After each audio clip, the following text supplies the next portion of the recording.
Hello everyone, this is Vartika. Welcome to my channel. Previous videos में हमने देखा था कि बाइनरी फाइल में लिखने के लिए कौन सा फंक्शन यूज होता है और एक एग्जाम्पल के थ्रू हमने उसको समझा भी था कि बाइनरी फाइल में राइटिंग कैसे की जाती है। डिक्शनरी ऑब्जेक्ट लिखना है तो कैसे लिखते हैं, लिस्ट ऑब्जेक्ट लिखना है तो कैसे लिखते हैं। अब इस वीडियो में हम क्या बात करेंगे? इस वीडियो में हम बात करेंगे कि अगर हमें बाइनरी फाइल से डेटा रीड करना है तो हम कैसे रीड करेंगे। तो आगे बढ़ते हैं। बाइनरी फाइल से डेटा रीड करने के लिए, जैसा कि आप लोगों को पहले भी बताया था कि हमें एक फंक्शन की जरूरत पड़ती है, load function. Load function use होता है बाइनरी फाइल से डेटा को रीड करने के लिए, राइट। और इस फंक्शन के लिए हमें कौन से मॉड्यूल की जरूरत पड़ती है? हमें मॉड्यूल की जिसकी जरूरत पड़ती है वो है पिकल मॉड्यूल। तो हमें अपने प्रोग्राम में अगर रीडिंग करनी है तो इंपोर्ट पिकल लिखना पड़ेगा, उसके बाद ही हम इस लोड फंक्शन को यूज कर सकते हैं। अब लोड फंक्शन का सिंटैक्स क्या है? ऑब्जेक्ट ये कौन सा ऑब्जेक्ट है? ये वो वेरिएबल है जिसमें आपका डेटा जो फाइल से रीड होके आएगा वो स्टोर होगा। अब ये ऑब्जेक्ट डिक्शनरी भी हो सकता है अगर आपके बाइनरी फाइल में डिक्शनरी स्टोर्ड है। ये लिस्ट ऑब्जेक्ट भी हो सकता है अगर आपकी बाइनरी फाइल में लिस्ट रिकॉर्ड्स लिखे हुए हैं, या टपल रिकॉर्ड्स हैं तो ये टपल ऑब्जेक्ट बन जाएगा। ठीक। So object is equal to pickle, ये हमारे मॉड्यूल का नाम है, डॉट लोड फंक्शन का नाम, और यहां पे ये है आपका फाइल ऑब्जेक्ट यानी फाइल हैंडल, फाइल रेफरेंस। ठीक है, तो ये फंक्शन यूज होता है किसी भी बाइनरी फाइल से डेटा को रीड करने के लिए। एक टाइम पे एक रिकॉर्ड रीड होता है, राइट। अब जैसे कि टेक्स्ट फाइल में हम अगर रिकॉल करें, टेक्स्ट फाइल में, तो टेक्स्ट फाइल में जब हम एंड पे पहुंचते हैं, राइट, हमें कोई डेटा नहीं मिलता है, तो चाहे वो रीड फंक्शन हो, चाहे रीड लाइन हो, चाहे रीड लाइंस हो, कोई भी फंक्शन हमको एरर नहीं देता है बल्कि एम्प्टी देता है। रीड और रीड लाइन हमको एम्प्टी स्ट्रिंग देते थे और रीड लाइंस हमको एम्प्टी लिस्ट देता था, एरर नहीं देता था। लेकिन जब हम बाइनरी फाइल की बात करते हैं और इस फंक्शन लोड की बात करते हैं, तो लोड फंक्शन में को जब हम यूज कर रहे हैं और हम फाइल के एंड पे पहुंच गए हैं, तो ये एक एक्सेप्शन थ्रो करता है और उस एक्सेप्शन का नाम है EOF एरर। अब बात ये आती है कि एक्सेप्शन क्या होता है। देखिए, एक्सेप्शन एक तरीके का इवेंट है, एक तरीके का एरर कह सकते हैं इसको, ठीक है, जो प्रोग्राम जब आपका एग्जीक्यूट करता है उस टाइम पे अकर करता है। ठीक है, और इसकी वजह से होता क्या है कि प्रोग्राम की नॉर्मल वर्किंग इफेक्ट हो जाती है, डिस्टरप्ट हो जाती है और प्रोग्राम वहीं पे रुक जाता है। ठीक है, तो इसको इस चीज का आपको ध्यान रखना है कि एक्सेप्शन ये एक इवेंट है, एक एक्सेप्शनल सिचुएशन है। ठीक है, दिस एक्सेप्शन और एरर ये दो अलग टर्म्स हैं। एक्सेप्शन और एरर में क्या डिफरेंस है, सबसे पहले तो इसी को समझते हैं। देखिए, एक्सेप्शन सिचुएशनल होता है कि अगर वो सिचुएशन मीट आउट नहीं हो रही है तो एक्सेप्शन अराइज कर रहा है, सिचुएशन क्लियर हो गई, सही हो गई, तो एक्सेप्शन आना बंद हो जाता है। लेकिन एरर क्या है? एरर एक फॉल्ट है जो प्रोग्रामर की गलती की वजह से होता है। आपने अपनी गलती को सही कर लिया, वो एरर रिमूव हो गई। फॉर एग्जाम्पल, जैसे सपोज करिए हमने DEF लिखा, DEF ABC, और उसके बाद में हमने ये यहाँ पे जो कोलन लगाते हैं वो नहीं लगाया और यहाँ पे टेक्स्ट को अपने इंडेंट करके ऐसे लिखा, तो यहाँ पे क्या आएगा? एरर आएगी। लेकिन ये एरर किस वजह से आई है? हमारी गलती की वजह से। जैसे ही हम ये एरर, ये अपनी मिस्टेक को रिमूव करते हैं, एरर हट जाती है। लेकिन एक्सेप्शन क्या होता है? एक्सेप्शन अराइज करता है बिकॉज ऑफ सम सिचुएशन। जैसे कि सपोज करिए आप कोई फाइल ओपन करने की कोशिश कर रहे हैं और वो फाइल एग्जिस्ट ही नहीं करती है। आप रीडिंग करने की कोशिश कर रहे हैं एक फाइल से और वो फाइल एग्जिस्ट नहीं कर रही है, तो क्या होगा? एक्सेप्शन अराइज कर जाएगा। अगर सपोज करिए कि जैसे ही आपकी वो फाइल आ गई, सपोज एक फाइल आपने ओपन करने की कोशिश करी abc.dat रीडिंग के लिए, और ये फाइल एग्जिस्ट ही नहीं कर रही है, तो क्या करेगा? वो एक्सेप्शन थ्रो करेगा। ठीक है, लेकिन जैसे ही आपने ये फाइल क्रिएट कर दी, अब उसी प्रोग्राम को जब रन करेंगे तो ये एक्सेप्शन नहीं आएगा। ठीक है, तो बेसिकली डिफरेंस ये दोनों ही चीजें जो है रन टाइम पे अराइज करती है जब हम प्रोग्राम को एग्जीक्यूट करते हैं, लेकिन एक्सेप्शन सिचुएशनल होता है और एरर हमारी मिस्टेक्स होती है, उसकी वजह से अकर करता है। अब पाइथन इन एक्सेप्शंस, देखिए एक्सेप्शंस को हम अवॉइड नहीं कर सकते हैं, हम रोक नहीं सकते हैं, एक्सेप्शंस आएंगे ही आएंगे। ठीक है, जैसे लोड फंक्शन की अगर हम बात करें, जैसे हमने बोला ये फंक्शन जो है जब ये एंड ऑफ द फाइल पे पहुंचेगा तो एक्सेप्शन आएगा ही आएगा, ये वाला एक्सेप्शन अराइज होगा ही होगा, आप इसको रोक नहीं सकते हो। ठीक है, तो हम क्या करते हैं, हम पाइथन में इनको हैंडल करते हैं। ठीक है, एक्सेप्शंस को हैंडल किया जाता है, एक्सेप्शन को रिमूव नहीं किया जाता है, एरर रिमूव होती है, एक्सेप्शंस हमेशा हैंडल करे जाते हैं।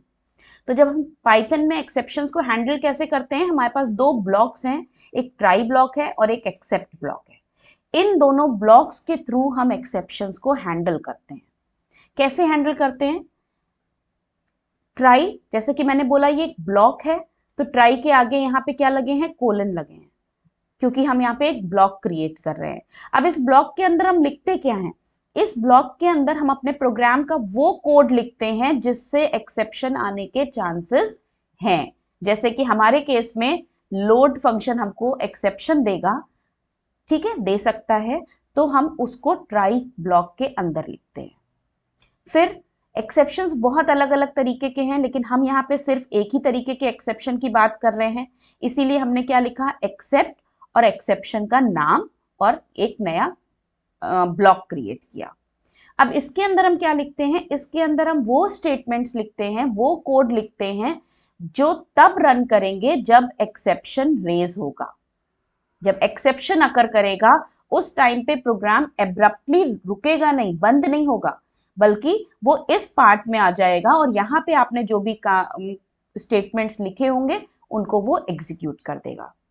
ठीक है, सो प्रोग्राम के हेल्प से हम इन दोनों ब्लॉक्स को देखते हैं। चलिए एक प्रोग्राम डिस्कस कर रहे हैं यहाँ पे, जिसमें हम रीडिंग भी करेंगे और एक्सेप्शन हैंडलिंग भी करेंगे, क्योंकि रीडिंग के, बाइनरी फाइल के रीडिंग के हर प्रोग्राम में एक्सेप्शन हैंडलिंग जरूरी है। ठीक है, so write a program that uses a function show, function का नाम शो है, that reads and displays the content of the binary file school.dat containing dictionary objects. ठीक है, तो यहाँ पे तीन इंफॉर्मेशन है, शो फंक्शन का नाम है, फाइल का नाम school.dat है, उससे हमें डेटा को रीड करना है और उस फाइल के अंदर डिक्शनरी ऑब्जेक्ट्स बने हैं। कैसे कैसे बने हैं डिक्शनरी ऑब्जेक्ट, डिक्शनरी ऑब्जेक्ट में 4 कीज हैं, SCNO, SC name, board and number of students, ये 4 कीज हैं। ठीक, जब भी आप बाइनरी फाइल से रीड करोगे डेटा तो आपको ये जरूर इन्फॉर्म किया जाएगा कि इस बाइनरी फाइल में कंटेंट किस फॉर्म में है, जैसे कि यहाँ पे बताया गया डिक्शनरी फॉर्म में। ठीक है, अब कभी भी हम रीडिंग करते हैं फाइल से तो हमें नॉर्मली ये नहीं पता होता है कि फाइल में कितने रिकॉर्ड्स हैं, तो इसलिए हम यहाँ पे क्या करेंगे, जो लूप चलाएंगे रीडिंग के लिए वो एक इनफाइनाइट लूप चला रहे हैं, वाइल ट्रू, क्योंकि हमको नहीं पता है फाइल में हमारे कितने रिकॉर्ड्स हैं। शुरुआत से इस प्रोग्राम को अगर हम देखें तो सबसे पहले एज यूजुअल हमने फाइल को मॉड्यूल को इंपोर्ट किया, पिकल मॉड्यूल को, फिर हमने एक फंक्शन क्रिएट किया। क्वेश्चन में आपको शो फंक्शन दिया था, तो हमने यहाँ पे शो नाम का फंक्शन क्रिएट किया।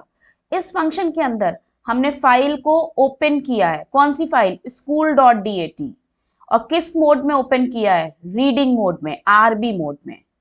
सो F is equal to open school.dat and mode is RB। अब देखिए ये हमारा ट्राई ब्लॉक बन रहा है, इसमें हमने वो स्टेटमेंट्स लिखे हैं जिनसे एरर आ सकती है, और वो स्टेटमेंट क्या है, लोड। लोड फंक्शन जो है हमें वाइल लूप के अंदर यूज करना था, तो इसलिए पूरा ये वाइल लूप हमने ट्राई ब्लॉक के अंदर लिख दिया है। और बाइनरी फाइल के हर प्रोग्राम में हम ये लूप यूज करते हैं, ट्राई यूज करते हैं, लूप यूज करते हैं, because we do not know how many records are there in the file. ठीक, इसके अंदर हमने क्या किया, d is equal to pickle dot load f, यानी ये जो फाइल हैंडल है उस फाइल से आपको एक रिकॉर्ड रीड करके वेरिएबल d में डालना है। अब हमारे पास डिक्शनरी ऑब्जेक्ट है तो डी कैसा बन जाएगा, डिक्शनरी वेरिएबल बन जाएगा, और उसको हमने डिस्प्ले कर दिया। ये प्रोसेस तब तक चलता रहेगा जब तक कि हम फाइल के एंड पे नहीं पहुंच जाते हैं। जैसे ही हम एंड पे पहुंचेंगे, ये वाला फंक्शन एक एक्सेप्शन थ्रो करेगा, EOF एरर, ठीक। और जैसे ही एक्सेप्शन रेज होगा, हम कहां जंप कर जाएंगे, हम यहां पे आ जाएंगे एक्सेप्ट ब्लॉक में। तो एक्सेप्ट ब्लॉक में हमने क्या किया, क्लोज होना, एक्सेप्शन अराइज करता है तो प्रोग्राम एब्रप्टली क्लोज करता है, लेकिन हमने क्या किया, उसके पहले कुछ काम कर दिया, हमने एक मैसेज डिस्प्ले कर दिया, डेटा फिनिश्ड, और फिर फाइल को क्लोज कर दिया। यहां पे हमने फंक्शन जो हमने क्रिएट किया था उसको कॉल कर दिया, बिकॉज बिना कॉल किए आपका फंक्शन रन नहीं करता है। अब अगर हम इस प्रोग्राम को देखें, इसको रन अगर करें, तो ये देखिए, इसने 3 रिकॉर्ड्स हमारी फाइल में थे, तो इसने 3 डिक्शनरी ऑब्जेक्ट्स डिस्प्ले किए, और जैसे ही खत्म हो गया तो इसने डिस्प्ले कर दिया data finished, right. So with this we come to the end of this video.